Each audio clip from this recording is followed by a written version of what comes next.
Sejam muito bem-vindos em mais um evento em comemoração ao mês da advocacia, organizado pela ASP, e é com muita satisfação que nós recebemos hoje dois palestrantes que muito gentilmente aceitou o convite para integrar esse mês de eventos, todos voltados e todos preparados com muito carinho para vocês, advogados.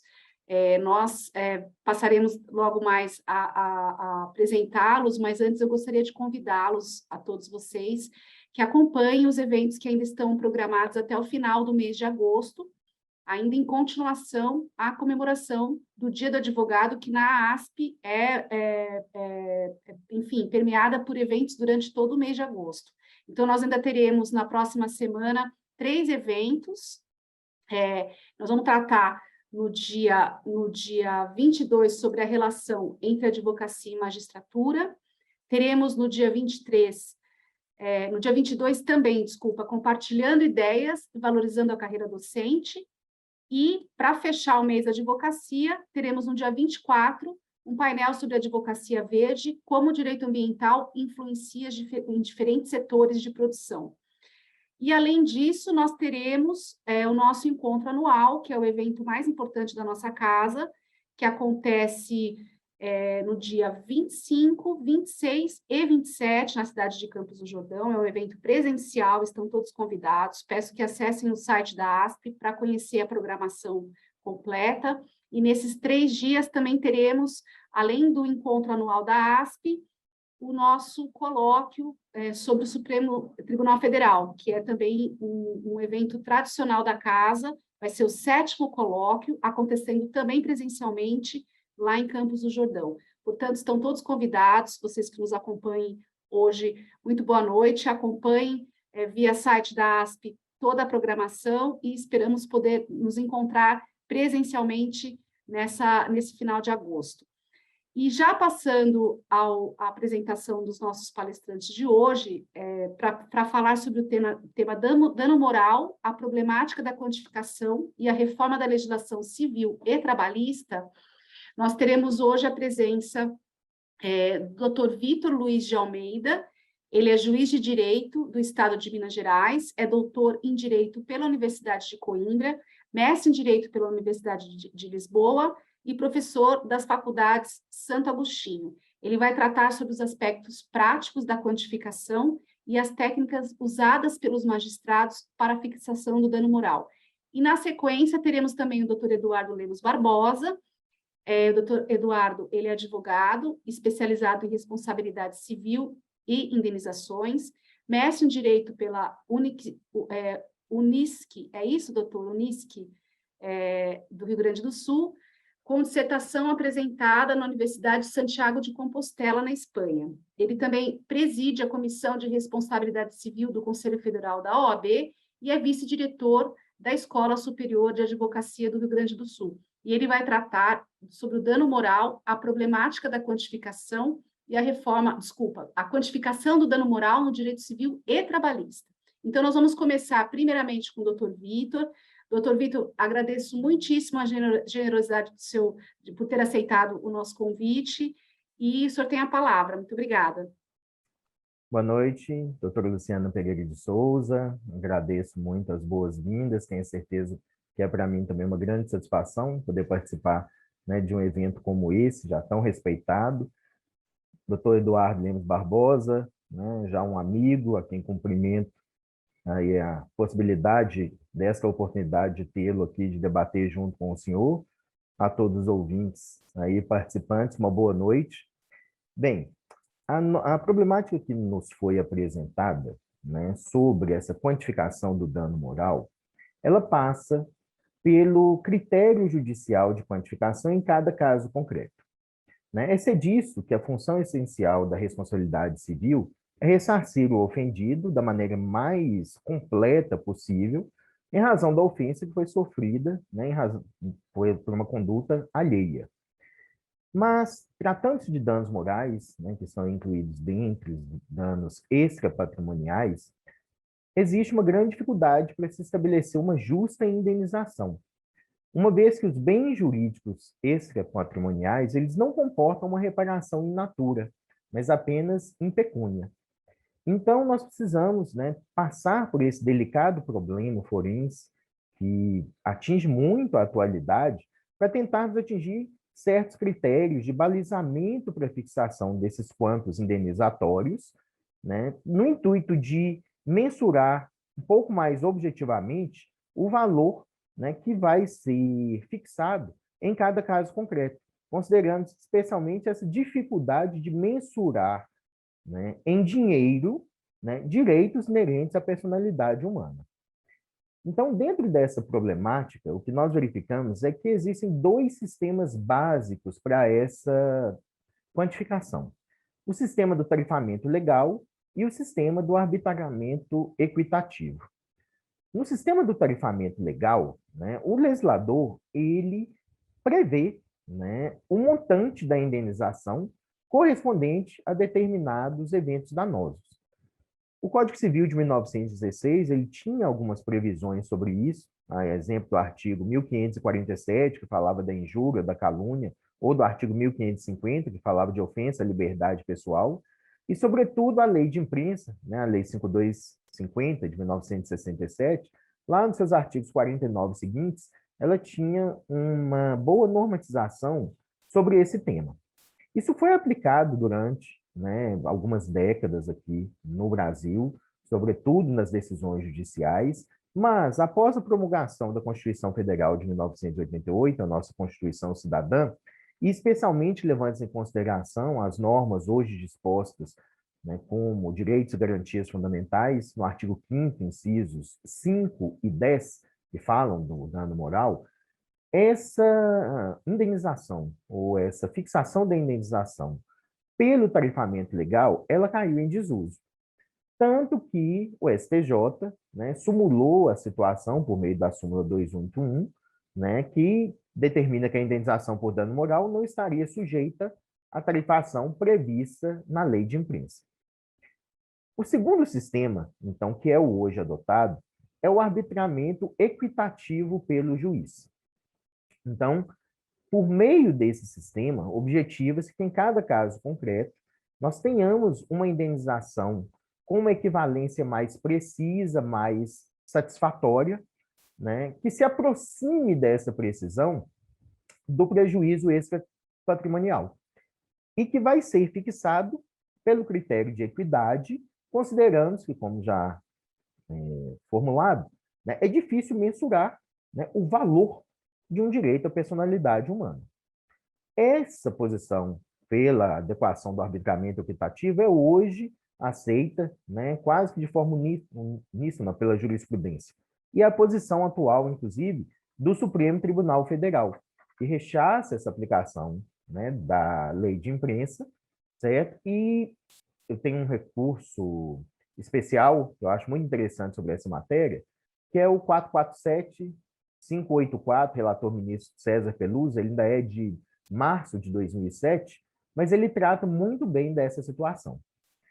Bem, dentro desse arbitramento equitativo, já sabendo que esse é o sistema em que hoje nós estamos inseridos, tá? Nós precisamos, então, objetivar uma verdadeira operação de concreção individualizadora desta indenização em cada caso envolvendo a responsabilidade civil. E, para tanto, é recomendável que se considere, né, tanto as circunstâncias especiais que existem em cada caso, como também os bens jurídicos, né, que estão sendo ali discutidos. E aí, dentro desse sistema do arbitramento equitativo, nós podemos falar em duas correntes. A corrente tradicional, ou a corrente também entendida como corrente clássica, né, que ela orienta que se observem apenas dois critérios: um critério compensatório para a vítima e um critério punitivo para o ofensor. Essa corrente já foi defendida, inclusive, pelo professor Caio Mário da Silva Pereira, né, nas suas instituições de direito civil, e ela determina que o juiz, nesse arbitramento equitativo, pense não somente, né, num caráter compensatório para a vítima e punitivo para o autor, né, ou para o ofensor, ali o responsável pela conduta lesiva. Não obstante, né, nós temos a corrente contemporânea, que, além desses dois caracteres, né, sugere a adoção também de outros elementos relevantes para esse arbitramento dentro de cada caso concreto. Alguns elementos como a gravidade do fato, as suas consequências para a vítima, a culpabilidade do agente, a possível ocorrência ou não de culpa concorrente do ofendido, as condições econômicas do ofensor, as condições pessoais da vítima, né, e a vedação a um enriquecimento sem causa do ofendido por meio dessa indenização. E isso, mesmo legalmente, tem por base, né, o artigo 944 do Código Civil, né, que fala que o direito à indenização deve, inclusive, ser medido pela extensão do dano, que é um desses elementos aí especiais. Importante também ponderar que, mesmo na adoção, né, dessas duas correntes de forma coadunada, o juiz nunca pode se afastar da razoabilidade e da proporcionalidade. Esses princípios ou critérios sempre vão ser considerados na análise, né, da circunstância fática e de suas consequências, evitando-se um enriquecimento ilícito, mas, ao mesmo tempo, né, objetivando-se que a fixação, o dano fixado, né, a indenização fixada, que ela realmente atinja as suas finalidades. E, para isso, né, segundo a jurisprudência do STJ, no Poder Judiciário, ao analisar cada caso concreto e tentando, né, diminuir o subjetivismo que pode existir, nós adotamos um método bifásico. Por que um método bifásico? Tá? Porque ele, em primeiro lugar, nós vamos estar preocupados em fixar o valor base da indenização e depois, né, de chegarmos ao valor total pela análise das circunstâncias do caso concreto. Nesse sentido, o STJ tem, inclusive, julgamentos reiterados, a exemplo do agravo interno, desembargo de declaração do recurso especial 1809-457 de São Paulo, do relator ministro Luiz Felipe Salomão, julgado em março de 2020, do agravo interno, no agravo em recurso especial 1717-363 do Paraná, tendo como relator o ministro Marco Aurélio Belize, de dezembro de 2020, o agravo interno, no recurso especial 2015-0054-39881, né, como relator o ministro Marco Buzzi, que foi também agora de março de 2022, em todos eles, né, apenas como exemplos, o STJ traz a necessidade da adoção desse critério bifásico, certo? E mais do que isso, né, se formos observar aí na jurisprudência, o tema 707, né, de recursos repetitivos, o RESP 1374284, que foi julgado aí pela segunda sessão do STJ, tendo como relator o ministro Luiz Felipe Salomão, ele ainda é de agosto de 2014, né, ele tem, né, a tese fixada de forma muito interessante, porque ele fala que na fixação da indenização por danos morais, é recomendável que o arbitramento seja feito caso a caso e com moderação, proporcionalmente ao grau de culpa, ao nível socioeconômico do autor e ainda ao porte da empresa, orientando-se o juiz pelos critérios sugeridos pela doutrina e jurisprudência, com razoabilidade, valendo de sua experiência e bom senso, atento à realidade da vida e às peculiaridades de cada caso, de modo que, de um lado, não haja enriquecimento sem causa de quem recebe a indenização, e, de outro, haja uma efetiva compensação pelos danos morais experimentados por aquele que fora lesado. Então, nesse método bifásico, na primeira fase, né, nós vamos tentar chegar ao valor básico. E esse valor básico vai levar em consideração o interesse jurídico lesado. Nós vamos identificar esse interesse jurídico e fazer uma comparação da ratio decidendi com um grupo de casos, precedentes jurisprudenciais acerca daquela matéria. Isso podem ser os precedentes judiciais, né, jurisprudenciais do STJ, dos tribunais de justiça, dos tribunais regionais federais, até mesmo das turmas recursais, quando se tratar aí, né, de feitos, né, que tramitam perante os juizados especiais. O objetivo dessa primeira fase é assegurar uma certa igualdade de tratamento para casos semelhantes, certo? E a maior dificuldade dela advém, na verdade, da extensão territorial do nosso país né, e do número de tribunais que nós temos, das diferenças culturais, econômicas que existem, né, em torno do nosso país. O que eu quero dizer com isso? Que, às vezes, né, em casos semelhantes, uma indenização fixada a uma família, né, estou pensando em família de nível médio, tá, que more, né, na região norte, certo? Ela pode atender, né, a todos os critérios naquele caso. Mas, se eu tiver um caso semelhante, certo? Uma família que às vezes mora, né, no Sudeste, no Sul, em alguma região um pouco mais desenvolvida economicamente, financeiramente, tá? Aquela indenização fixada lá, né, no Norte pode às vezes não ser compatível. E eu falo isso com vocês com muita tranquilidade, porque já passei por muitas comarcas aqui em Minas Gerais, em diferentes regiões do estado. E as diferenças culturais, financeiras, econômicas, certo, das regiões são gritantes. Então, muitas vezes, em casos semelhantes, a indenização fixada em uma comarca de uma dessas regiões, ela não seria, né, tão adequada se fosse fixada em outra região.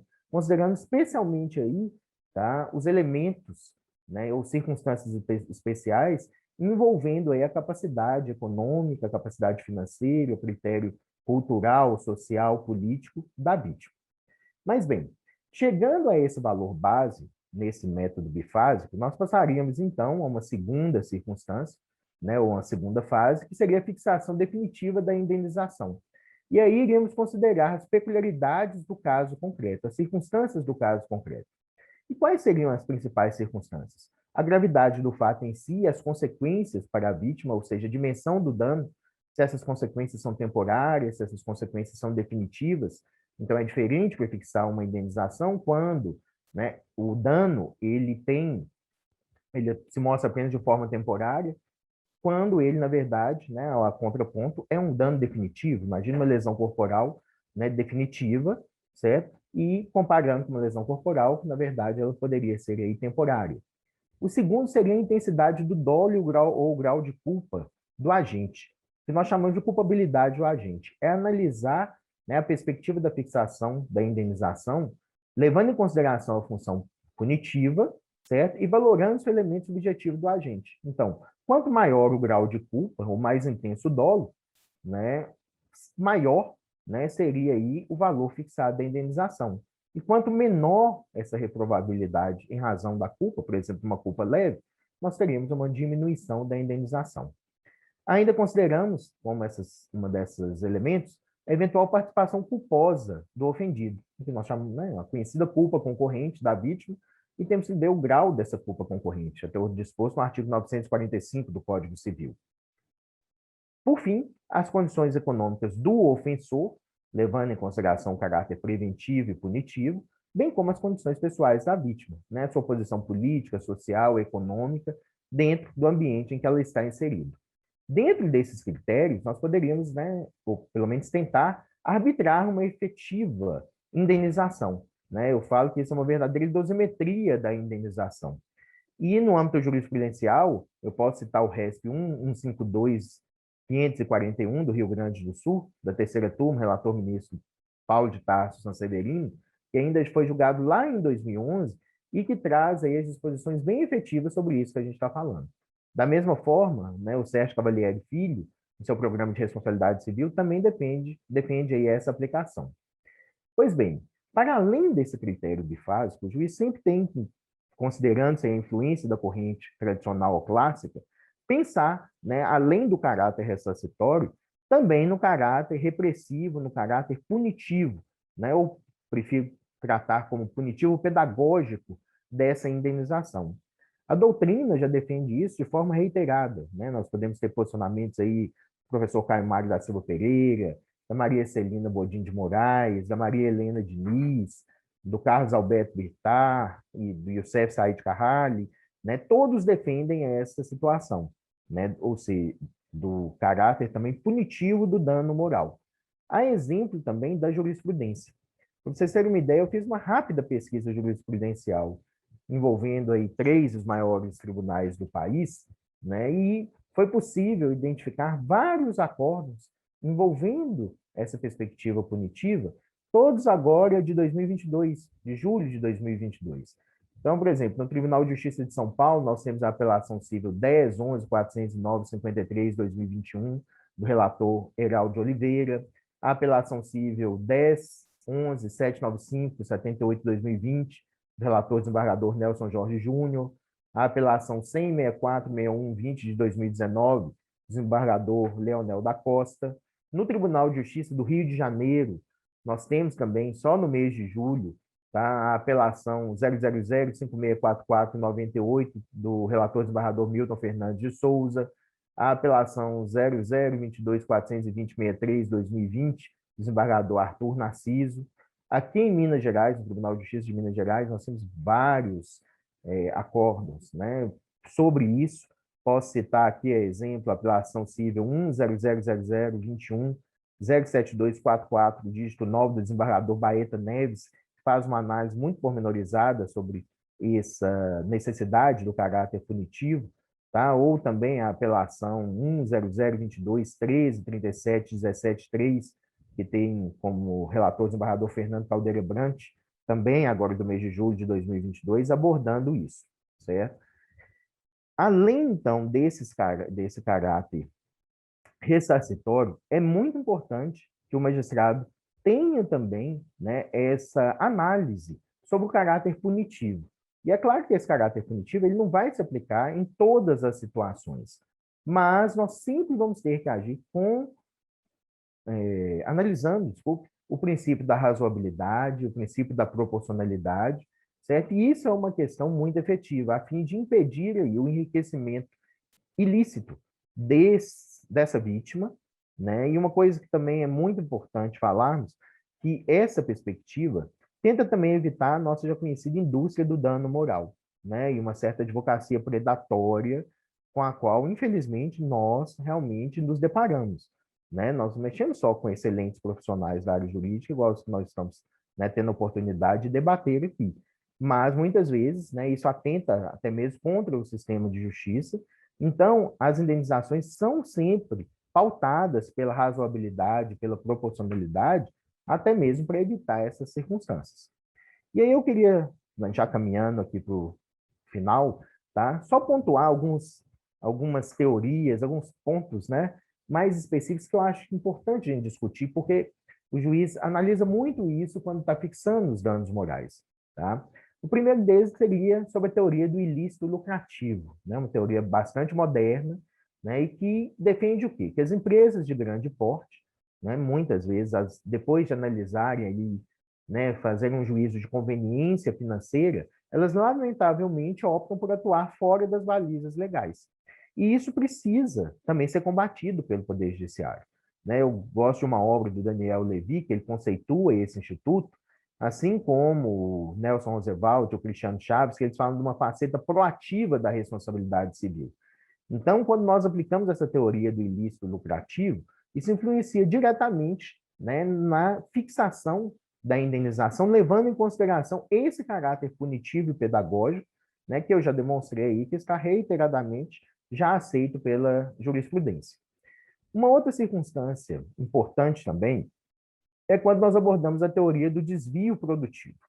Tá? Hoje nós temos muitas alegações, né, dessa teoria, sobretudo nos casos envolvendo relação de consumo, né? Essa teoria é muito bem analisada, inclusive, no recurso especial 17.37.412, tá? Que teve como relatora a ministra Nancy Andrighi, que foi de fevereiro de 2019, e aqui no âmbito do meu Tribunal de Justiça, do Tribunal de Justiça que eu participo, é claro, né, do TJMG, nós temos uma apelação civil 100.019.028.625.2, que tem como relator o desembargador Rogério Medeiros, que deixa muito explícito essa situação, né? Porque fala que a indenização ela deve ser fixada em valor suficiente para compensar o ofendido pelo prejuízo experimentado, que no caso, né, seria a perda do seu tempo útil, né, tentando resolver o problema de forma extrajudicial, sem gerar o enriquecimento ilícito, mas aderindo aos critérios, né, da proporcionalidade e da razoabilidade. E com relação a essa teoria, eu gostaria assim, de chamar a atenção para a necessidade de demonstração dessa circunstância, né? Muitas vezes, em casos concretos, nós nos deparamos com essa alegação da teoria do desvio produtivo, mas não há nenhuma prova no processo com relação às atitudes, né, que o autor, a vítima ali do dano, que ela teve, certo? Tentando resolver a situação de forma extrajudicial. Isso não pode ser presumido. Então, nesse critério do ônus da prova, né, é necessário que seja juntado, né, é, e-mails, mensagens de WhatsApp, protocolos de atendimento telefônico, para que realmente o juiz possa, né, verificar que a circunstância ocorreu, né, por quanto tempo a circunstância ocorreu, quantas vezes a circunstância ocorreu, porque isso também vai impactar na fixação aí da indenização. E ainda sobre esse ônus da prova, né, eu também gostaria de chamar a atenção nessa fixação do dano moral com relação à capacidade econômica da vítima. Por quê? A capacidade econômica da vítima, nós nunca teríamos a possibilidade de inverter o ônus da prova ou de dinamizar o ônus da prova, com base lá no artigo 373, parágrafo 1º e 2º, porque passar isso para o réu é uma verdadeira prova diabólica. O réu não vai conseguir, não tem condições de comprovar a capacidade econômica da vítima. Quem tem que comprovar essa capacidade econômica é ela, a vítima, no processo.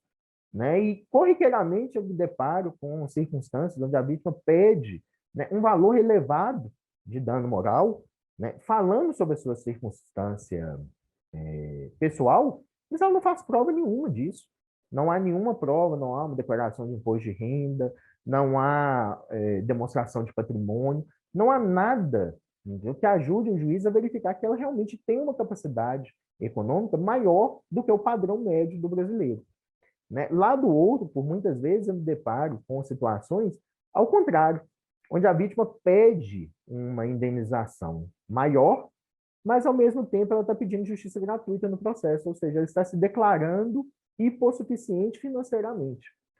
Né? Então, o juiz tem que analisar essas circunstâncias. Pensem, né, como, né, a vítima fala, olha, eu tenho uma capacidade econômica, né, diferenciada, então, em razão disso, meu dano moral precisa ser maior, né, nesse critério bifásico, considerando as circunstâncias concretas. Então, eu já fixei o valor base.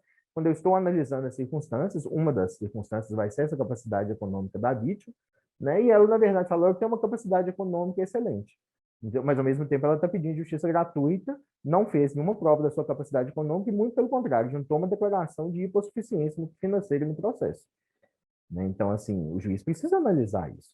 Né? Isso são atuações processuais com base no ônus da prova, como todos sabemos, né? As argumentações elas dependem de prova. E os juízes vão sempre analisar isso no caso concreto.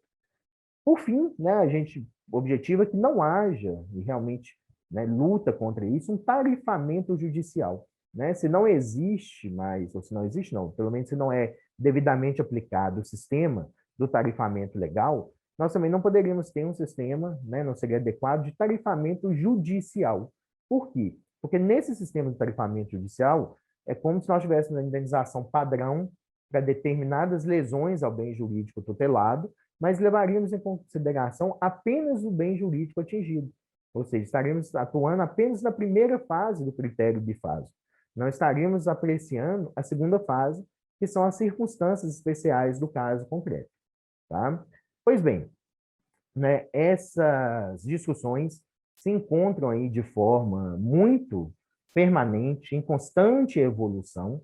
Né? Hoje, prevalece o sistema da fixação pelo critério equitativo do magistrado, e o que se procura, né, é diminuir essa visão muito subjetiva, mediante a fixação, né, de parâmetros mais objetivos, de parâmetros mais concretos, né, e a jurisprudência dos tribunais nos traz isso, a própria jurisprudência do STJ, né, que é o tribunal que é responsável, né, por achar uma uniformização melhor para a jurisprudência, ele nos traz essa perspectiva de forma que o juiz tenha primeiro a fixação desse valor base da indenização, com base no grupo de casos semelhantes àquelas situações, né, retirando aí posicionamento dos tribunais, ou seja, considerando a situação dos precedentes, que hoje, né, é bastante efetiva no nosso ordenamento jurídico processual, mas que, posteriormente, né, passe pela segunda fase do critério bifásico e que pegue aquele valor base e o analise dentro das circunstâncias do caso concreto, seja para majorar, seja para diminuir, ou seja para deixar fixado dentro daquela baliza, mas que sempre haja né, uma análise dessas circunstâncias devidamente fundamentada, né, com base aí no artigo 93, inciso 9 da Constituição, né, que determina que todas as decisões judiciais devem ser devidamente fundamentadas, né, tanto pelas questões fáticas como pelas questões jurídicas. Bem, acho que esse é o âmbito, né, os critérios básicos aí de fixação. É claro que em cada caso concreto, né, nós vamos assim nos depararmos com circunstâncias outras que o juiz vai ter que levar em consideração, mas em âmbito geral e tentando aí, né, cumprir com a minha palavra com relação ao tempo também que foi proposto, tá? Eu agradeço, espero ter trazido aí pelo menos alguma contribuição. Fico à disposição, né, para eventuais questionamentos ou perguntas ao final da palestra e tenho a satisfação de devolver a palavra à doutora Luciana. Muito obrigado, doutora. Obrigada, doutor Vitor, pela sua exposição. As pessoas estão aqui com algumas dúvidas no chat, depois, ao final, se o senhor quiser Claro. Analisar e responder, eu vou passar a palavra já imediatamente para o doutor Eduardo, porque pode ser que muitas dessas dúvidas ele consiga nos ajudar a enfrentar. Doutor Eduardo, seja bem-vindo. Muito obrigado, doutora Luciana. Obrigado aí pelo convite e pela sua hospitalidade nos receber. Meu colega parceiro aqui, o professor Vitor, aqui também já de longa data, aí, um intelectual do direito aí fantástico, fez aí uma exímia exposição aí dos critérios quantitativos aí e mesmo qualitativos aí para a fixação do dano moral. Também meus parabéns. Prazer dividir com você mais um painel, né? Mas a todos aqui também, meu boa tarde, boa noite, né? Aqui no sul está 6, 7 graus, não sei como é que está em São Paulo. Estava frio hoje aí em São Paulo, né, Luciano? Aqui chegou a fazer 11, não sei agora como que tá, mas muito frio também. Caiu bastante a temperatura. Agora está 9, ó, 9 graus agora. Doutor, a senhora está bem, viu? Porque eu estou com 24 agora. Cheguei 24 a 29. Em Montes Claros? Cheguei a 29 durante a tarde, doutor. Aqui é bem quente. Minha colega Roberta já está 14. Mas o Brasil é isso aí, né? Continente aí que varia, tem várias, não só nas codificações, né, professor Vitor, quanto no clima também tem suas regiões próprias aí. Mas, gente, então, adentrando aqui no que eu ia falar, até eu tenho umas lâminas aqui, eu pensei, vou falar, não falar, até falei para o Roberto, mas até vou colocar, mais para o sentido de ajuda um pouco, algumas coisas aqui. Deixa eu ver aqui, parei só um pouquinho. E, bom, aqui já seria, para passar aqui, como é que é? Vai passando. Isso é o título aqui. E, gente, eu só quero fazer uma realidade que eu gosto de abordar, sabe? Se é um site que eu acho bom, esse do CNJ, certo? E o Justiça em Números eu acompanho já há alguns anos. Hoje em dia, segundo o Justiça em Números do CNJ, tá?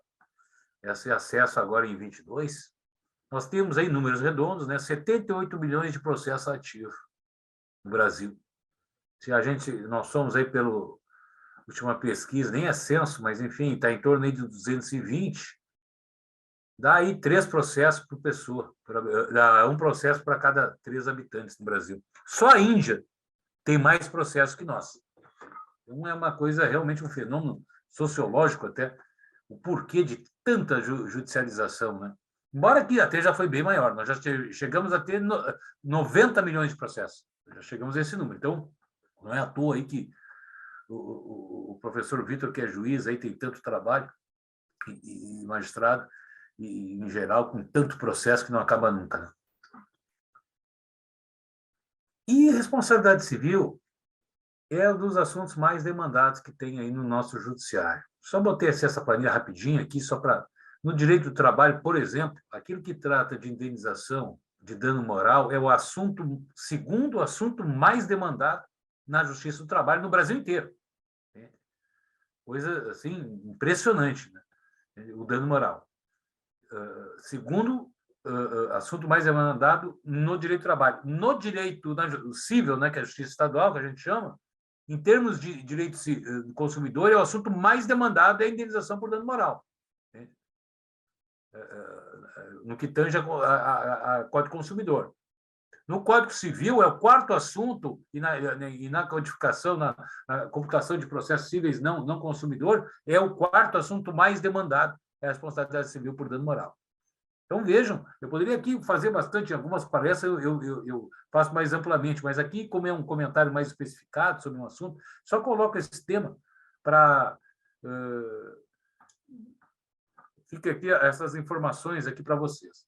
E a polêmica nossa toda é essa quantificação do dano moral. O problema que eu vou abordar agora, inicialmente, vocês estão vendo esses 9 itens. Nossa, o que é isso aí tudo?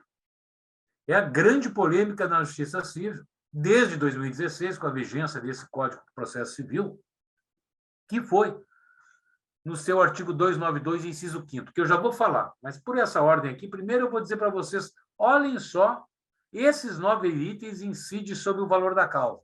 Como numa ação é definitivo o valor da causa.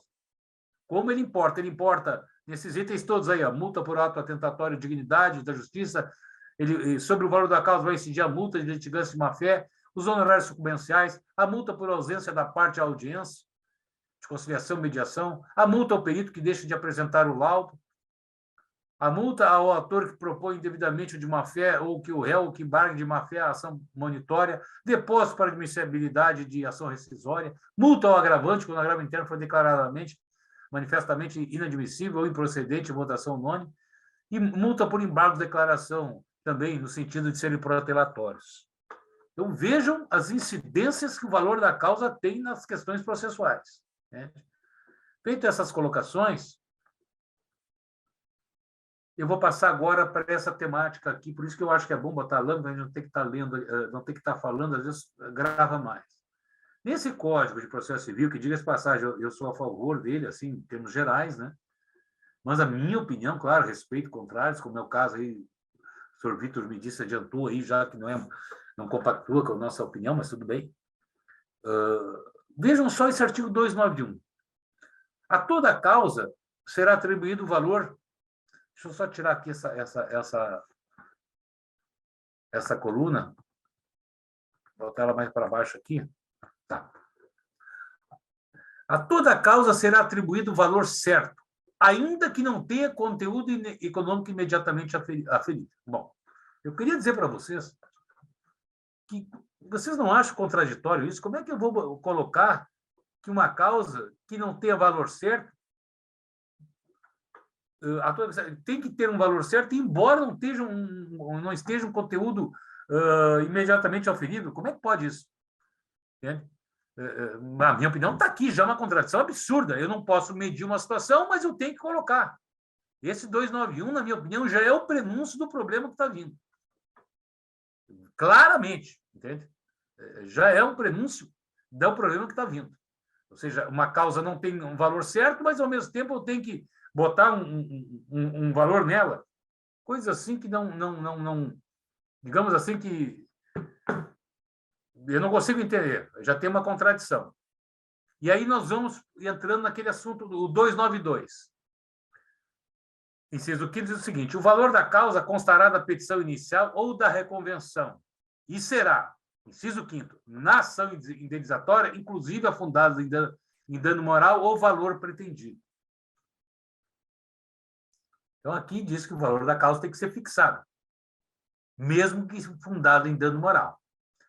Diga-se que até 2016, a vigência desse código, não tinha isso aqui. Não existia o 5º. O 292 quinto nunca existiu agora, faz 5 anos. Foi uma novidade para nós, advogados, que trabalhamos com responsabilidade civil, ou seja, você vou ter que quantificar. Um exemplo que eu dou sempre, eu sou advogado de uma mãe e de um pai que perdeu o filho num acidente aéreo, vamos botar aéreo. Como é que eu vou colocar o valor da causa na inicial? Não tem parâmetro jurisprudencial, não tem baliza, não tem... Há julgados aí, eu posso passar toda essa tarde, noite adentro, vou lhe mostrar os 100 julgados com números que vão de 500 SM a 100 SM. 500 SM é mais difícil, mas tem de 100 SM, 200 SM, 300 SM. SM é o salário mínimo, né? Que a gente fixa para dano moral. Você não tem um balizador. Aí alguém poderia dizer, mas o advogado é que tem que dar o balizamento na inicial. Não. Um processo, ao longo de uma instrução, ele vai se construindo. Uma série de situações, até porque o dano ele não se esgota com o ingresso da inicial. Não quer dizer que eu entrando com o inicial, eu medi o dano. Aliás, depois eu vou falar do 2944 do Código Civil, que diz que a indenização mede-se pela extensão do dano. O dano não está medido porque eu entrei com a inicial. Há vários os danos, às vezes, até, digamos assim, se tornam mais graves, se agravam ao longo do processo. Isso é comum. Né? É comum um familiar de vítima entrar numa profunda depressão, ainda pior. Muitas vezes até decorrente do próprio processo, outras vezes pelo tempo que passa e a dor aumenta. Então, não tem como medir o valor da inicial.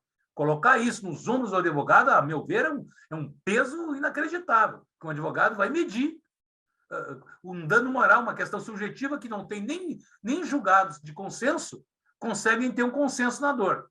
E vai ser o advogado lá no começo do processo que vai medir, sem ter construído a fase de instrução, depoimentos e etc. Então, como eu ressalto, até então, 2016, era, depois da fase de instrução, o juiz, que é a pessoa mais, digamos assim, competente para avaliar, após a fase de instrução, efetivar-se o valor e arbitrar um valor de dano moral. Me parece que isso é um pensamento, ao meu ver, de vários outros doutrinadores, que poderia citar aqui, como José Simão, Flávio Tartucci e Sérgio Cavalieri mesmo, que o doutor falou, concordam nisso. O Paulo de Tarso São Severino, tive uma palestra com ele já faz algum tempo, mas ele concorda comigo que é desnecessário e muito pesado para o advogado, inclusive o acesso à justiça. Quem não tem assistência judiciária gratuita? O doutor Vitor falou pouco. E se eu não tenho a JG? A mãe quer colocar, a gente, claro, uma perda de um filho, no meu exemplo, não tem valor que pague. Não tem, mas a sociedade convencionou que é em valores. Como é que eu vou colocar esse valor? Se ela vai pagar o valor das custas? Né? Então, é uma situação polêmica e eu vou avançar nela.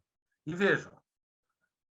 Aí, eu não coloco o valor do custo, tem o 330, parágrafo 1º, inciso 2, que diz o seguinte: considera-se inepta a petição inicial quando o pedido for indeterminado, ressalvadas as hipóteses legais em que se permite o pedido genérico. Aí, modéstia à parte, esse amigo de vocês, coadunado com outros, como, por exemplo, como Misael Montenegro e outros juristas, entenderam que aqui é a brecha que tanto se queria. Quando diz que o pedido for indeterminado, ressalvadas as hipóteses legais em que se permite o pedido genérico. Vamos lá, então.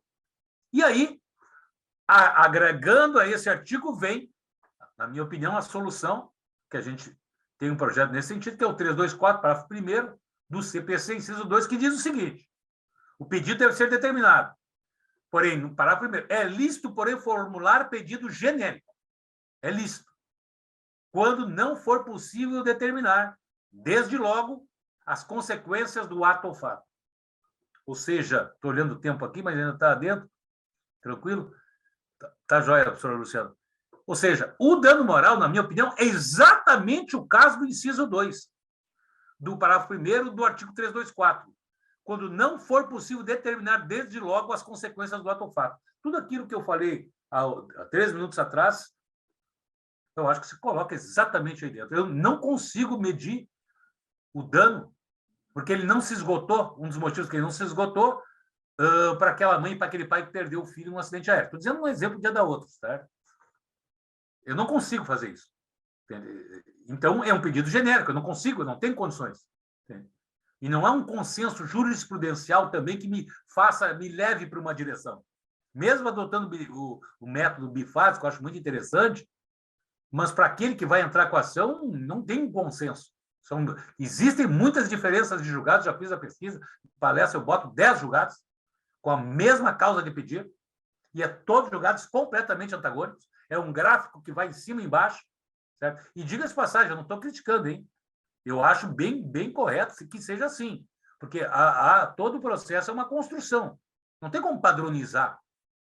Entende? Todo o processo indenizatório é uma construção. Daqui a pouco eu construo uma inicial com a dor desse pai e dessa mãe, e junto um laudo psiquiátrico que diz que eles têm um quadro depressivo, um CID, que é o Código Internacional de Doenças, que necessita de um tratamento, tem uma ideação suicida.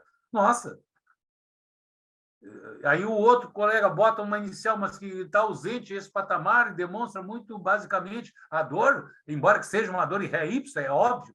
O pai que perde um filho, a mãe que perde um filho é um dano moral em ré Y.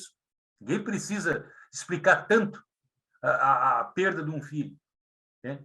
Então, por essas considerações, eu entendo que esse 292, inciso 5º, ele não tem condições de permanecer. E digo mais, alguns juízes adotam essa situação. Quando eu entro com uma inicial, eu e outros, né, de passagem, isso aqui não é...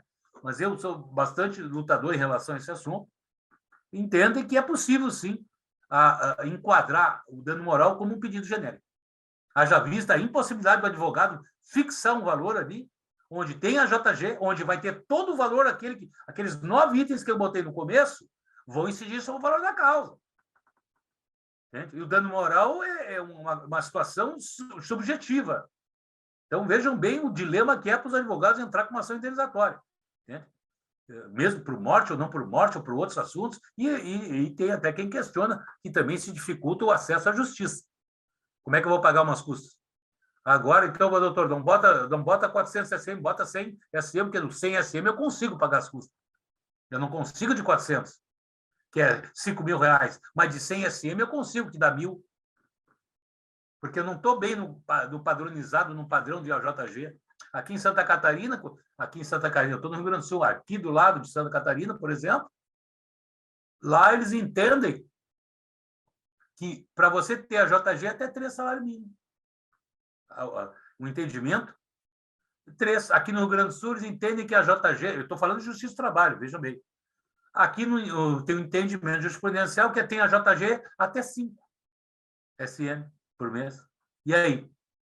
Em Santa Catarina, eu tenho um processo, ninguém me contou. Eu tenho, meu escritório tem, aliás, estou até com a minha colega Roberta aqui, que nós temos um processo indenizatório, dá uma ação de trabalho com morte, o cidadão ganha um pouco mais de 3 salários mínimos e não quer lhe dar a JG.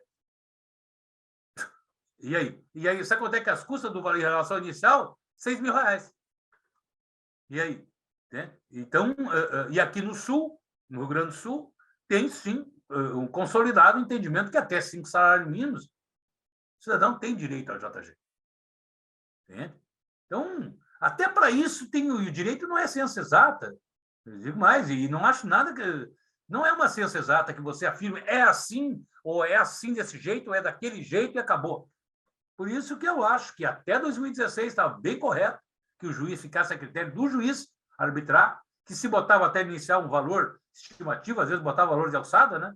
E deixava para o magistrado toda a fase de instrução se desenvolver e ele avaliaria ali corretamente o que seria ou não. Né? Infelizmente, está em vigor esse artigo, que para nós que estamos do lado de cá, realmente fica bem difícil. E aqui agora, veio até o artigo 944 do Código Civil, que diz que a indenização mede-se pela extensão do dano. Aquilo que eu falei, o dano não acabou com o ingresso da ação no fórum, ele não acabou. O dano, às vezes, eu tive, por exemplo, até clientes que não vou chegar até quase cometer suicídio, uma depressão agravou horrores, certo? E não é uma coisa tão difícil. Às vezes o tempo esquece, não, às vezes o tempo piora, a ausência da pessoa, ou uma dor. Eu tive um cliente tetraplégico, que ele entrou com a ação, com uma situação de melhoras, depois viu que ele ia ficar para sempre, o estado dele triplicou. A dor emocional dele não ficou ruim, ficou 5 vezes ruim ao momento que eu entrei com a inicial. Entende? Então, por isso que eu digo, não tem como a gente medir assim, a indenização vai ser medida pela extensão do dano, e o dano vai ser medido quando? Ao final da instrução, no mínimo, né? No mínimo ao final, e não no começo de um processo. Então, me parece que isso é um engano. E mais, gente, eu vou fazer uma pergunta aqui. Aí eu pedi, nesse meu exemplo, do pai e da mãe que perdeu o filho, pedi 500 SM, que digamos que é o teto de dano moral lá no STJ. Né? 500 SM para a mãe, 500 SM para o pai. Eduardo, aí você teve que pagar na inicial. Como é que fica aí? O juiz não te deu 500 SM, ele te deu 300 SM. Aí no que eu decaí de 200 SM. E vai ter honorário em relação à parte que eu decaí? Vai incidir, sei lá, 10% em cima da parte autora que decaiu? E a súmula 326 diz o seguinte: na ação de indenização por dano moral, a condenação em montante inferior ao postulado inicial não implica insucumbência recíproca. Quem fez esse artigo lá esqueceu que existe uma súmula do STJ que impede uma compensação de honorários. Eu estou vendo julgados aí que parece que não entenderam isso aqui. Entende? E também se esqueceram de dizer essa questão. Entende? Mais isso ainda. Então, realmente, a meu ver, francamente, com todo o respeito às opiniões em contrário, eu não vejo o porquê que obriga o advogado, qual é o momento e qual é o fundamento que obriga o advogado a colocar o valor do dano moral no inicial. Ah, não, eu já ouvi aí no debate que eu tive, advogado é malandro. Até gosta, tem uns aí que gostam de chamar a gente de advogado malandro. Advogado é malandro, gosta de pagar custas baratas ou não pagar, aí joga um valor lá embaixo, entende? Por isso, não é por aí. Não é por aí, certo? A gente envolve aí os direitos dos nossos constituintes, acho que não é por aí também. Existe, às vezes, um certo preconceito de já ter essa teoria, né, pré-concebida do não quer pagar custas, é malandro, bota um valor lá. Entende? Não é assim, não. Entende? Desculpe, até em relação à indústria do dano moral, durante muito tempo no Brasil, foi uma coisa implantada por banco, para não processar banco. Durante muito tempo, largaram na mídia a indústria do dano moral. Tudo advogado é malandro, mas eles não sabem que o banco que causa para o consumidor um monte de transtorno, certo? Também tem isso, né? O consumidor no Brasil ele é maltratado, ele é judiado. A gente é só ir circular na nossa sociedade e a gente vê em tudo que é lugar como o consumidor no Brasil é tratado. Graças a Deus a gente tem um código, né, que é bom, mas às vezes quem pratica os atos pratica assim e reiteradamente, até porque a punição é barata. É barato não cumprir com as normas no Brasil, entende? E aí fica barato, porque em outros países não é assim, porque a condenação é cara. Eles têm medo da condenação. E no Brasil, com todo respeito, muitas vezes a condenação é irrisória, é barata, e nem o agente causador se sente prejudicado por isso. Né? E, em razão disso, eu elaborei uma proposição do Conselho Federal da OAB, certo? Que é a revogação do artigo 292, inciso 5º, que eu quero dizer para vocês que inicialmente foi com voto favorável do relator, certo? E veio pandemia, toda essa situação, infelizmente, tirou de pauta. Nós estamos trabalhando para voltar na pauta do Conselho Federal da OAB e, no caso dessa proposição ser aprovada, virá um projeto de lei para revogar esse artigo. Certo? Essa é a nossa proposição, que tem um apoio, maciço da advocacia brasileira. Desta parte não é nem, até porque não é só mérito meu, é conjunto de pensadores, um apoio maciço das pessoas que trabalham com isso, por todos os argumentos que eu coloquei agora há pouco. E a gente espera também, e eu tenho jogadores do porte do doutor Vitor, assim como outros juristas, que nos apoiam, não é só advocacia, tem doutrinadores, julgadores, grande parte, já citei aqui, José Simão, Flávio Tartuso, Paulo Sanseverino, Sérgio Cavalieri, Misael Montenegro, para falar aqui rapidinho, Pablo Stolze, que concordam com essa situação, que até porque até 2015 era assim. Né? Mudou isso. Não que não possa mudar para melhor, essa foi para pior. Porque deixou nós e as partes vendidas, né? E preocupadas com aqueles 9 itens que podem incidir no valor da causa. Então, essa é a primeira temática que eu falo da questão da codificação na área civil. A segunda, talvez até mais grave, com certeza, porque é uma situação assim, com todo respeito, é que concebeu essa reforma trabalhista de 2017, é bizarra. Isso é bizarro. O que eu vou colocar para vocês, e todos aqui, eu acho que militam na Justiça do Trabalho, eu milito mais no sentido da justiça, da indenização por acidente de trabalho. Mas, sinceramente, é quase surreal que eu vou narrar aqui para quem não sabe ainda. Isso aqui é uma ação, é a ADI, Ação do Declaratório de Constitucionalidade, 6069, impetrada pelo Conselho Federal da Ordem dos Advogados do Brasil, na gestão do presidente Felipe, gestão anterior à atual, que é do presidente Simonetti, e ela pede, está aqui a ação, né? Depois, quem quiser, eu coloco aqui a inicial, foi distribuída em fevereiro de 20, e as grandes aplicações aqui, eu vou me precisar, e ela vai mais afronta a esse 223G, que diz o seguinte: ao apreciar o pedido, o juiz considerará, se julgar procedente o pedido, o juiz fixará a indenização a ser paga a cada um dos ofendidos em um dos seguintes parâmetros: vedada a acumulação, ofensa de natureza leve, até 3 vezes o último salário. 2, ofensa de natureza média, até 5 vezes o último salário.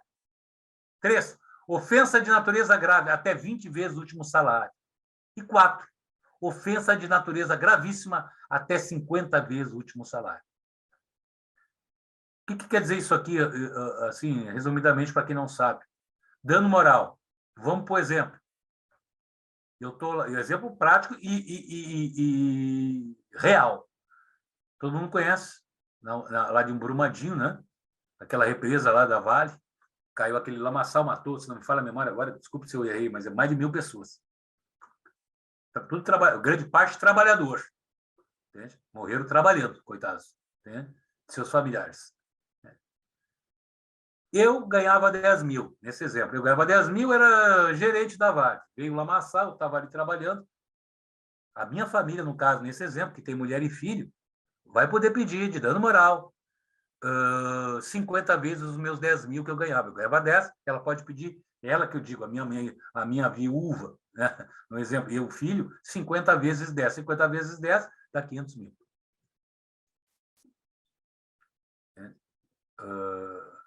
Tá? 500 mil. Quando eu morri, também morreu um outro trabalhador. A mesma empresa Vale, pelo mesmo motivo, aquele lamaçal que desceu, aquela tragédia terrível, ele ganhava 2 mil reais. Morreu do meu lado. A viúva dele pode pedir 50 vezes os 2 mil dele, 100 mil reais. O filho dele, que não tem mais pai, pode pedir até 50 vezes os 2 mil, 100 mil. Daquele trabalhador que morreu, que ganhava 2 mil, a filha e a viúva pode pedir até 200. Daquele trabalhador que morreu com a mesma causa, na mesma situação, da mesma forma, até praticamente, pode ganhar 500 mil. Quanto vale uma vida? Isso que vale uma vida no Brasil? Dependendo, a vida vale, depende do que você ganha. Isso é uma excrescência que volta a algumas décadas lá atrás, inacreditável. Desde 2017 acontece isso. Exatamente isso. Graças a Deus, magistrados de alto nível, que eu já coloquei, não aceitam esse artigo. Simplesmente não acolhem o artigo 223, que considero por si, tive várias decisões disso, inclusive aí de São Paulo, não aceitam esse artigo, não acolhem esse artigo, porque eles entendem que é inconstitucional, não aplica o artigo. Não vou fazer injustiça aqui, não é só de São Paulo também, viu? Outros estados que a gente tem aí não acolhe esse artigo. Pois bem, por conta disso, então, existe essa ADI que está tramitando, que eu estou indo aqui, avançando aqui, porque meu tempo está indo embora, e a verdade já está meio... E, ao final, pede a procedência aqui, ó, o outro também, do 223A, que eu não abordei, que é mais em relação a dano indireto, dano ricochete, mas também que é tranquilo, até porque a maior inconstitucionalidade está nesse 223G, não é que é maior ou a menor inconstitucionalidade, mas, enfim, a mais aviltante, digamos assim, é o tabelamento de dano moral, que não existia. Acabou na lei da imprensa. Acho que quem elaborou isso aí está meio desatualizado. Teve interesses políticos também na época, né? Foi prometido pelo Congresso, óbvio, mas não é inacreditável que isso esteja vigorando no nosso país. Bom, essa ação, então, foi feita aqui a decisão, ó, eu vou ler rapidinho. Após o voto do ministro Gilmar Mendes, relator que conhecia das ADI 6050, 6069, 6082, que é a ação de entidades de classe, a Matra e outras, entende? E julgava parcialmente procedentes pedidos formulados para conferir interpretação conforme a Constituição, de modo a estabelecer que as redações conferidas ao artigo 223A e 223B da CLT não excluem direito à reparação de dano moral indireto ou dano em ricochete, no âmbito das relações de trabalho, a ser apreciado os termos da legislação civil. Então, é que eu falei para vocês, dano moral e ricochete, aquele 223A, atacado também pela ação. E o 2, os critérios de quantificação da reparação por dano extrapatrimonial, previstos no 223G, caput 1º e artigo 1º da CLT, deverão ser observados pelo julgador como critérios orientativos de fundamentação da decisão. É constitucional, porém, o arbitramento judicial do dano em valores superiores a esses limites. Então, graças a Deus, entende? O ministro Gilmar, praticamente, né, está varrendo esse fantasma da vida da gente, porém, quando o julgamento se aproximava do fim, se aproximava do fim, o ministro Nunes pediu vista. E lá está com ele desde de outubro de 21, essa vista, semana passada, estivemos ali no Conselho Federal da OAB, onde o nosso presidente do Conselho Federal, Beto Simonetti, vai despachar com o ministro, já está levando, inclusive, estou dizendo aqui para vocês em primeira mão, um parecer do jurista aí, conhecidíssimo e ilustre professor Flávio Tartucci, né, que enumera, inclusive, outros doutrinadores no sentido para derrubar esse artigo 223G, que a gente espera que o nosso presidente tenha sucesso, né, e consiga tirar, varrer essa. Eu ainda tenho julgados que ainda, infelizmente, acolheram esse artigo. E você vai dizer, para um caso desses, que a tua dor tem preço, sim. A tua dor é de acordo com o teu salário. Se tu é rico, ganha bem, tua família vai ganhar bem. Se tu é pobre, a tua família vai ganhar pouco. Essa é a realidade que foi colocada nessa reforma trabalhista. Então, em síntese, queria dizer para os senhores que o meu debate é esse, minhas colocações é esse, aqui sem querer me apropriar, mas já bota aqui algumas redes sociais, que a gente está querendo cada vez mais arrecadar gente, pessoas que queiram concordar, que queiram assinar, que queiram estar com a gente nessa luta por essas coisas aí que aconteceram na nossa responsabilidade civil. Tá bom, minha gente? Aqui, em princípio, é isso o meu tempo. Parabéns, doutor Eduardo, muito obrigada pelas suas colocações. Pessoal participando bastante aqui no chat, fazendo muitos comentários, elogiando vocês, tendo dúvida com relação a essa questão da ligação que foi feita pelo doutor Vitor entre a hipossuficiência, né, e a demonstração da hipersuficiência ou da hipossuficiência, né, com a questão da fixação do dano. E também, até, doutor Eduardo, pensando no que o senhor colocou aí também, o que a gente acaba vendo é que, normalmente, os valores indenizatórios nem chegam nesses patamares, né? Estão, inclusive, até bem abaixo desses patamares que não são limites, não são travas para o magistrado, conforme a decisão do doutor Gilmar, mas que normalmente os julgados eles são módicos com a fixação da indenização, né? E até lembrando que nós temos o filtro da transcendência, e aí, como bem ou mal os tribunais superiores eles conseguem, eles tratam da questão pelo princípio da razoabilidade ou da proporcionalidade, a revisão do valor que foi fixado nos tribunais regionais do trabalho, nós temos o filtro da transcendência, e a considerar o filtro da transcendência, o que eles vêm considerando como transcendente, como causa transcendente que merece ser julgada, também com base no porte das empresas. Então, quer dizer, um dano moral fixado em valores módicos, o trabalhador ou aquele que obteve essa condenação, dificilmente vai conseguir ainda passar pelo filtro da transcendência para conseguir uma revisão que tenha como parâmetro a jurisprudência em âmbito nacional, né, ou alguns indicativos de âmbito nacional.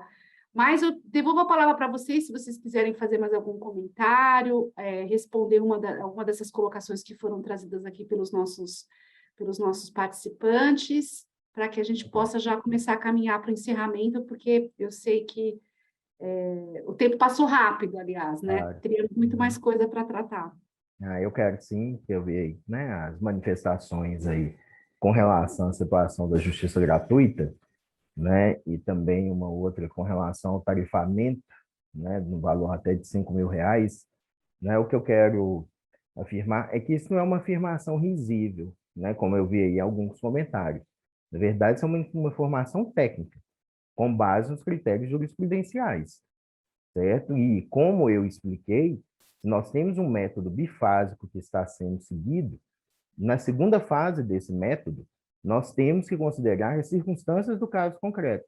E dentre essas circunstâncias, assim como eu tenho que considerar a capacidade econômica do ofensor, por quê? É diferente se o dano moral foi, imaginem, de uma forma simples. um pequeno estabelecimento comercial no interior aí do estado de vocês, certo? E que tenha uma renda ali mensal de 5, 10 mil reais, no máximo. E aí ele inclui indevidamente o nome de uma pessoa, né, num cadastro restritivo ao crédito. E aí nós vamos ter, o processo foi totalmente descomprovado, nós vamos ter fixação de uma indenização por dano moral. E nós temos a mesma circunstância praticada por uma instituição financeira de renome nacional, certo? Será que seria justo fixar no mesmo patamar? Né? Se eu pegar a indenização fixada, né, inclusive com base na teoria aí do ilícito lucrativo, para a instituição de renome nacional, se eu fixar essa indenização para a pequena empresa que também cometeu o mesmo fato, né, não iria quebrar essa empresa? Certo? E aí, do lado contrário, é a mesma circunstância, certo? É isso que está se analisando de uma forma, entendeu? Científica, né? De uma forma argumentativa, não de uma forma risível, certo? Porque um grande advogado e um trabalhador que ganha um salário mínimo, vocês realmente acham que a inscrição do nome dessas pessoas, certo? Em cadastros restritivos ao crédito, não vou falar um grande advogado, vou imaginar um grande empresário, entendeu? Que teve prejuízos muito maiores com isso do que do trabalhador normal. Eu vou também fixar a indenização no mesmo patamar? Isso é o critério de justiça? Então, dentro dessa perspectiva, é que eu trouxe os critérios, que são os critérios adotados hoje pela jurisprudência, certo? Pela jurisprudência, exatamente para que nós cheguemos, em cada caso concreto, analisando proporcionalidade e razoabilidade, para evitar o tarifamento judicial, que até foi outra pergunta feita aí no chat, né? Inclusive, no valor médio aí de 5 mil. Esse valor varia muito, né? A depender do tribunal, a depender do estado. Eu já vi de 5 mil, já vi em outros estados, até inferiores a isso, como já vi também, né, em outros estados mais envolvidos, patamares superiores, certo? Mas, quando eu quis dizer da justiça gratuita, foi exatamente ponderando a circunstância da capacidade econômica da vítima na fixação, certo? Por quê? Se a capacidade econômica da vítima vai ser um critério que vai influenciar na fixação, quando ela pede justiça gratuita, ele está falando que ela é hipossuficiente. A hipossuficiência para a justiça gratuita é uma hipossuficiência financeira. Não é nenhuma das outras formas de hipossuficiência, é tão somente financeira. A pessoa não tem condições de arcar com as custas do processo, que não envolvem só as custas, envolvem também a fixação eventual de honorários advocativos sucumbenciais fixados no final do processo. A meu sentido, inclusive, a preocupação das partes é muito maior com a sucumbência com relação aos honorários advocatícios, considerando que o artigo 85 hoje tem critérios bastante objetivos e bastante efetivos para essa fixação, do que as custas processuais, certo? Então, se ela pede justiça gratuita, ela está se declarando hipossuficiente e ela não faz nenhuma prova da sua capacidade financeira, da sua capacidade econômica, o juiz, estando deferindo essa justiça gratuita, como que ele vai considerar a pessoa hipossuficiente financeiro para fins de deferir a justiça gratuita e, no mesmo processo, com as mesmas provas, ele vai considerar que essa pessoa tem uma capacidade econômica maior para fixar um valor maior de indenização por dano moral, certo? Essa é simplesmente a justificativa científica. Eu não estou falando que eu estou certo ou que eu estou errado, e não estou falando também que eu decido todos os casos dessa forma. A intenção de vir aqui atender o convite foi trazer as informações de forma científica, certo? Então, assim, não estou aqui também para simplesmente fazer um discurso, sei que estou falando para advogados, e fazer um discurso que vai simplesmente agradar vocês. A minha perspectiva que me foi repassada foi exatamente fazer uma análise jurídica e científica, como em qualquer evento que a gente participe, né? Então, assim, essas daí são as respostas do porquê dessa correlação entre a justiça gratuita com a capacidade econômica da vítima, né? E a gente procurando, é claro, evitar sempre essa tarifação judicial do dano moral, certo? E isso realmente eu sou um defensor disso, inclusive atuo em turmas recursais, onde eu faço julgamento coletivo, né? E por vezes peço a palavra para chamar a atenção, às vezes de algum colega, alguma coisa que nós estamos, né, para evitar que isso aconteça em cada caso concreto. Tá bom? Espero aí ter contribuído em algo, né, ainda que de forma, né, desagradável, mas estou à disposição. Pois não, doutor. Imagina, eu imagino que seja muito difícil essa tarefa também de fixar a indenização, porque se é difícil para o advogado, como o doutor Eduardo colocou, formular o pedido, né, em valor certo, ou ainda que sugerir um valor, né, ainda que possa ser arbitrado em outro montante, eu imagino a atividade do juiz de ter que realmente olhar para aquela situação, analisar e fixar. E é um problema secular, né? E de Essa ter, questão da... doutora, né, assim, um advogado do outro lado falando outra coisa, né, Exato. contrária, e fazendo provas contrárias, É. né? Essa é a grande diferença, Pesar porque tudo isso é assim, o juiz difícil, tem que né? ser imparcial. Em cada caso concreto, ele vai analisar essas circunstâncias, é o que se espera, né? Eu falo que a maior garantia do jurisdicionado é a imparcialidade do juiz, né? Porque se o juiz ele tiver que pender, seja para um lado ou para o outro, é claro que a gente considera todas as teorias, todas as consequências, inclusive, como eu demonstrei aqui de forma muito efetiva, o caráter punitivo também do dano moral. Isso, para mim, hoje é praticamente indiscutível, certo? Claro. Mas isso não quer dizer que o juiz perde a sua imparcialidade, né? Ele, em cada caso concreto, ele vai ter que analisar isso, certo? Essa gênero, né? E assim, nós temos, como o doutor Eduardo falou, muita gente que pede justiça gratuita, tendo direito à justiça gratuita, sem dúvida, entendeu? Eu acho que até a maior parte, entendeu? Mas nós temos também, infelizmente, muita gente que pede justiça gratuita, né? E eu falo, não é tentando fugir das custas, é tentando fugir dos honorários, principalmente em casos em que as demandas, por si só, né, o próprio ajuizamento já se mostra um pouco temerário. A parte já vai arriscando, né? O que eu às vezes falo em minhas manifestações, é justiça grátis. Justiça grátis é justiça sem risco, e não é justiça grátis para o Estado, é justiça grátis para a pessoa, porque mesmo que ela perca, ela não vai pagar nada para o Estado, tudo bem, o Estado já tem, né, as formas de arrecadação de imposto, os tributos para se manter, mas o advogado da parte ex-adversa não vai receber nada porque foi deferido a eles o benefício da justiça gratuita. Vai ficar aí suspenso durante 5 anos, eu posso ser sincero com a senhora, doutor. Em, né, anos e anos de carreira, estou há quase 20 anos no Tribunal de Justiça aqui de Minas, eu nunca me deparei com um caso que, durante os 5 anos da suspensão da exigibilidade, alguém pedisse desarquivamento de um processo e fizesse Porque o prova cenário que não a deve ter situação mudado. mudou, sim, que a situação mudou para cobrar, né, aqueles honorários advocatícios. Eu, particularmente, nunca me deparei com nenhum. Difícil, é bem Tá? difícil mesmo. Eu também, como advogada detentora de crédito, nunca consegui. Imagino. Né? Mas olha, doutor Vitor, o senhor se desincumbiu muito bem, não fique, não tenha dúvidas de que foi uma palestra muito técnica, uma fala muito embasada com o que acontece, não é verdade, doutor Eduardo? Eu já ia lhe colocar, viu, professor Vitor? Não, o senhor colocou os critérios, não é tomar nenhum partido de um lado, nenhuma opinião do lado. Você colocou justamente a questão de quem está do outro lado e tem que analisar. E as técnicas se possuem para se apurar o valor, não tem o porquê, né? Não é uma questão exatamente de um lado ou do outro. O senhor expôs de uma forma brilhante as maneiras que tem de se chegar à codificação, né? E isso realmente é um fato. Quem é julgador tem que adotar muitos critérios. Eu até acho muito interessante o critério de fase. Eu já falei para mim, acho um critério bem interessante. Embora eu, na minha opinião, acho o seguinte: indenização é quase que como direito de família, cada caso é um caso. Por isso que eu falei, cada caso é um caso, cada história, cada construção de um processo é um. Não dá para adotar. Por isso que eu acho que é impossível adotar aquele do cível. É muito difícil, né, a gente ter que... cada caso é um caso. Não E tem até como... aí, nessa proposição de sobre a justiça do trabalho, não é minha área de atuação, né? Nem minha área mais de conhecimento, né? Esse artigo que o senhor propôs aí, fala sobre a ação de constitucionalidade, ele demonstra, né, uma averbação do sistema do tarifamento legal, né? Que, como eu disse aqui no início, já existiu anteriormente no Código Civil de 2016, na Lei de Imprensa, mas que realmente, depois da Constituição, ele foi, de certa forma, abandonado, né? E ele está voltando aí, como o senhor disse, né, como na sua explanação aí, nessa, né, reforma trabalhista no que foi exposto. Exatamente. Mas eu acho que vai ser corrigida, viu? Eu, pelo que vai ser...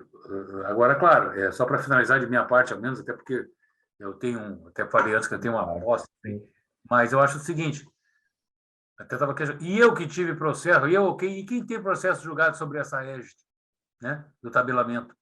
Sim. Entende? é uma coisa assim lamentável, porque é que nem um imposto de renda sobre a pensão, que agora foi, né, declarado que é isento. Quem pagou o imposto de renda, né, sobre aquilo? Quer dizer, por isso que... Mas antes que se corrija do que se perdure, né? Com os erros, às vezes, de legislações, né, enfim, melhor que se corrija a tempo.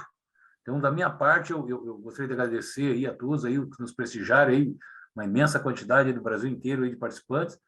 Não estão exatamente todos aqui, mas, enfim, se inscreveram e vão ver depois oportunamente. Agradecer aí a nossa coordenadora aí, a doutora professora Luciana Pereira, um prazer. Foi um prazer imenso estar com você. E o meu caríssimo professor Vitor aí, que é como eu disse, intelectual aí do direito, que sempre está nos prestigiando em eventos aí, que a gente já fez vários, e sempre nos abrilhantou com a sua presença. Muito obrigado, então. Eu que agradeço aí o convite mais uma vez, doutor Eduardo, doutora Luciana, né? Espero ter contribuído em alguma coisa aí nesse início de noite de fim de semana, né? Mas parabenizo mais uma vez, vi toda a programação do evento, né? Já conheço a instituição, reitero aí, né, os meus cumprimentos pela grandiosidade da instituição, bem como dos eventos que são realizados. Viu? A todos aí, um grande abraço, uma boa noite. E eu reitero novamente que foi um prazer estar com vocês aqui. Também os conheci hoje, mas foi uma sexta-feira muito agradável. E parabenizo a todos que nos acompanharam aí fortemente, interagindo com todos, né, interessados nesse tema, que de fato é um tema que desperta muito interesse aos advogados, e acho que aos magistrados, todos os operadores do direito de modo geral. E é isso, vamos encerrar por hora e fiquem atentos aí, então, à programação. E, doutor Eduardo, doutor Vitor, a casa está aberta para futuros webinar e qualquer curso que vocês queiram trazer aqui para casa, para que a gente possa continuar debatendo esses temas intrigantes. E é isso, pessoal, muito boa noite, bom final de semana a todos, e a gente se vê numa próxima oportunidade. Até logo.